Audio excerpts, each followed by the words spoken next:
Hi, this is Jason. We're looking at Fox's Book of Martyrs, and we're looking at part 2, and we're looking at uh, the first persecutions under Nero, AD 67. The first persecutions of the church took place in the year 67 under Nero, the sixth emperor of Rome.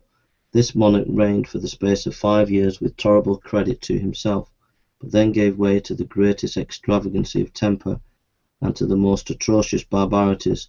Among other diabolical whims, he ordered that the city of Rome should be set on fire, which order was executed by his officers and guards and servants.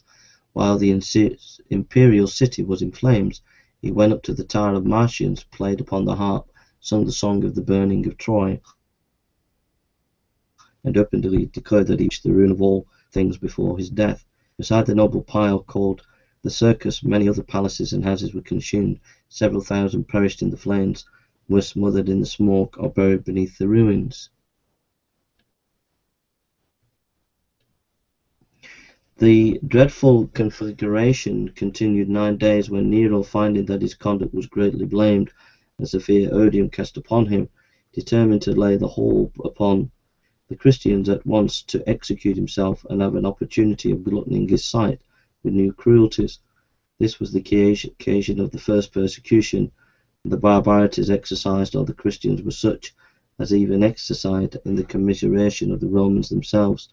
Nero even refined upon cruelty, and contrived all manner of punishments for the Christians that the most internal imagination could design. In particular, he had some sewed up in the skins of wild beasts, and then worried by dogs till they expired, and others dressed in shirts made stiff with wax fixed axle tresses, and set on fire in his garden in order to illuminate them. Persecution was general throughout the whole Roman Empire, but it rather increased than diminished the spirit of Christianity. The course of St. Paul and St. Peter were martyred. The Emperor Domitian, who was naturally the second persecution under Domitian in AD 81. The Emperor Domitian, who was naturally inclined to cruelty, first slew his brother and then raised the second persecution against the Christians. In his rage he put to death some of the Roman senators, some through malice, and others to confiscate their estate. He then commanded all the lineage of David to be put to death. Among the numerous martyrs that suffered during this persecution was Simon, Bishop of Jerusalem,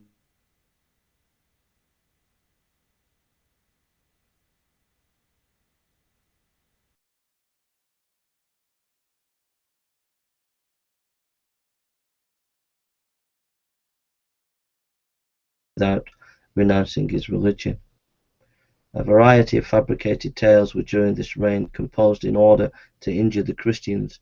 Such was the infatuation of the pagans that if famine, pestilence, or earthquake afflicted any of the Roman province, it was laid upon the Christians. These persecutions among the Christians increased the number of informers, and many, for the sake of gain, swore away the lives of the innocent. Another hardship was that when any Christians were brought before the magistrate, a test oath was proposed, when if they refused to take it, death was pronounced against them, and if they confessed themselves Christians, the sentence was the same.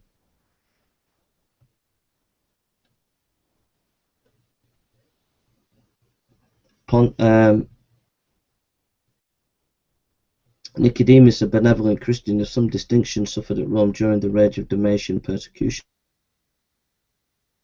Protasius and Gervius were martyred at Milan. Timothy was the celebrated disciple of St. Paul and Bishop of Ephesus, where he zealously governed the church till AD 97.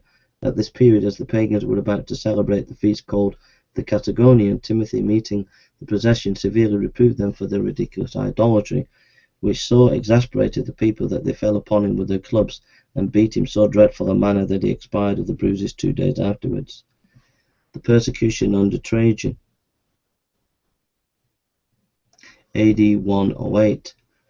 Nerva, succeeding Domitian, gave a respite to the sufferings of the Christians, but reigning only 13 months, his successor Trajan, in the 10th year of his reign, AD 108, began the third persecution against the Christians. While the persecution raged, Pliny, a heathen philosopher, wrote to the emperor in favour of the Christians, to whose epistle Trajan returned this indecisive answer: the Christians ought not to be sought after, but when brought before the magistrate they should be punished. Trajan, however, soon afterwards wrote to Jerusalem and gave orders to his officers to exterminate the stock of David, in consequence of which all that could be found of the race were put to death. Photius, bishop of Pontus, refusing a sacrifice to Neptune, was by the immediate order of Trajan cast first into a hot lime kiln and then thrown into scalding bath until he expired. Trajan likewise commanded the martyrdom of Ignatius, bishop of Antioch. The holy man was the person of whom, when an infant, Christ took into his arms and showed to his disciples as one that would be a partner of humility and innocence. He received the gospel afterwards from St. John the Evangelist and was exceedingly zealous in his mission. He boldly vindicated the faith of Christ before the emperor, for which he was cast into prison and tormented in most cruel manner. After being dreadfully scourged, he was compelled to hold fire in his hands. At the same time, papers clipped in oil were put to his sides and set on fire.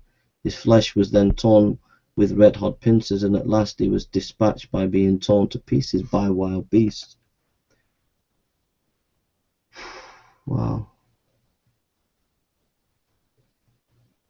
Trajan being succeeded by Adrian, the later continued this third persecution with as much severity as his predecessor.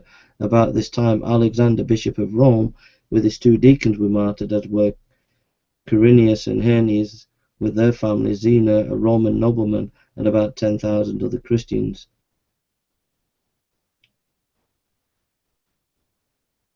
At the martyrdom of Faustines and Jovinus, brothers citizens of Basinica, their torments were so many, their patience so great, that Coelecerus, a pagan, beholding them, was struck with admiration, and exclaimed in a kind of ecstasy, "Great is the God of the Christians," for which he was offended and suffered a similar fate. Many other similar cruelties and rigours were exercised against the Christians until Quadratus, bishop of Athens, made a learned apology in their favour before the emperor, who happened to be there, and Astrides, a philosopher of the same city, wrote an elegant epistle which caused Adrian to relax his severities and relent in their favour. Adrian, dying in AD 138, was succeeded by Antonius Pius, one of the most amiable monarchs that ever reigned, and who stayed the persecution against the Christians. The fourth persecution, under Marcus Aurelius Antonius, Philosophus, a strong pagan. The cruelties used in this persecution were such that many of the spectators shuddered with horror at the sight, and were astonished at the intrepidity of the sufferers. Some of the martyrs were obliged to pass with their already wounded feet over thorns, nails, sharp shells, and upon their points others were scourged till their sinews and veins lay bare, and after suffering the most excruciating torture that could be devised, they were destroyed by the most terrible deaths. Germanicus, a young man, but a true Christian, being delivered to the wild beasts on account of his faith, behaved with such astonishing courage that several pagans became converts to a faith which inspired such fortitude.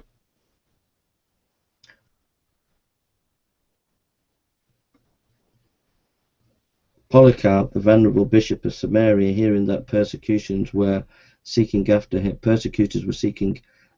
escaped, but he was discovered by a child. After feasting the guards who apprehended him, he desired an hour in prayer, which being allowed, he prayed with fervency that his guards repented that they had been instrumental in taking him.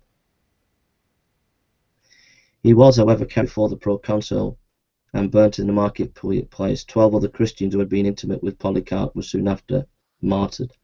The circumstances attending the execution of this venerable old man, as they were of no common nature, so it would be injurious to the credit of our professed history of martyrdom to pass over them in silence.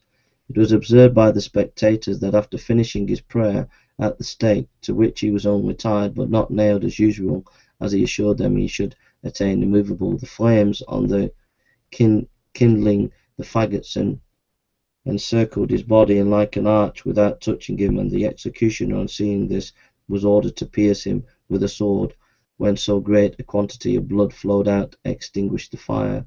but his body, at the instigation of the enemies of the gospel, especially Jews, was ordered to be consumed in the pile, and the request of his friends who wished to give it to Christians was rejected. They nevertheless collected his bones and as much of his remains as possible, and caused them to be decently interred. MARTYRS, a minister who persecuted boldly pioneers who made some excellent apologies for the Christian faith, were likewise burnt. Carpus and Papelius, two worthy Christians, and Agathonia, a pious woman, suffered martyrdom at Pergamalius in Asia. Felicitas, an illustrious Roman lady of considerable family and the most shining virtue, was a devout Christian. She had several sons whom she had educated with the most exemplary piety.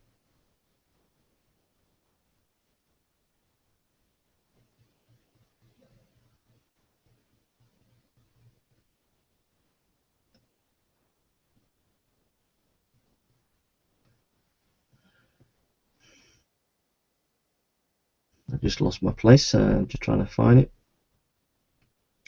The principal of these martyrs were Vettius Agathus, a young man, Plandina, a Christian lady of weak constitution, Sancticus, a deacon of Vina. Red-hot plates of brass were placed upon the tenderest parts of his body. Publius, a weak woman, once an apostate, Attalus, a Pergamus, and Pothius were the venerable bishop of Lyons, who was 90 years of age.